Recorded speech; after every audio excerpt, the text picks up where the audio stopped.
breaking down complex financial models in the simplest of the ways for young professional and first-time investors. He's not just this, but he creates interesting content for almost everybody, from movie lovers to investment freaks. Please put your hands together for Desai. Desai, Chartered Accountant and Finance Creator, is the trusted voice for young professionals. His sharp explainers make business and investing engaging and relatable. Jay's clarity and insight are the guides of a new generation seeking financial confidence. Congratulations, Jay. Thank you so much. So for one question that we have, what's one of the startup or business model you recently covered that really fascinated you, and why? Okay, so just a few days ago, I covered Zomato's business model. Not many people know that Zomato does not earn just from food delivery. Sorry, my voice is very bad right now. No, it's completely fine.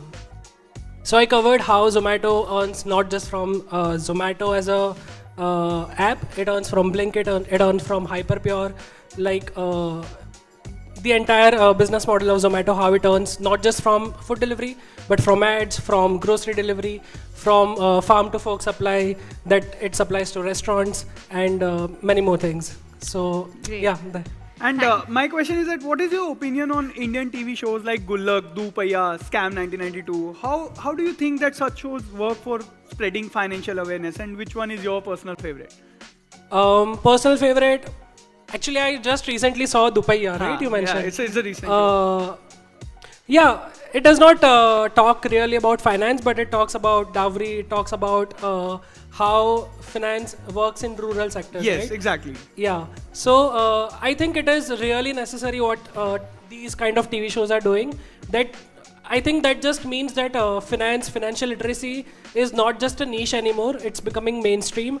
And the fact that HDFC Securities are honoring people like us who create content around finance, business and startups is another testament to the fact that it's not just a niche anymore, it's becoming mainstream, and I'm all for it. And what like, do you have any opinion on the people who blame like finance influencer in particular on internet? Like, there are a lot of people who are like, don't take finance advice on social media. What do you have for them? Like, what do you have to tell them? I've been creating content since around 3-4 years now, and the one thing that I've realized is people who hate, people who have dislike about something are more louder on the internet than compared to people who like your content.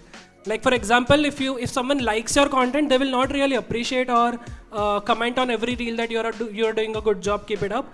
But people who do not like your content will make it a point that they know that that they don't like your content. So I just take it with a pinch of salt that you don't if you don't like the content, it's okay. There are 90 more people who are liking the content. Yes, Yeah, exactly. Great. So, Thank you so Great. much. Thank you so much. Thank you so much. Congratulations again.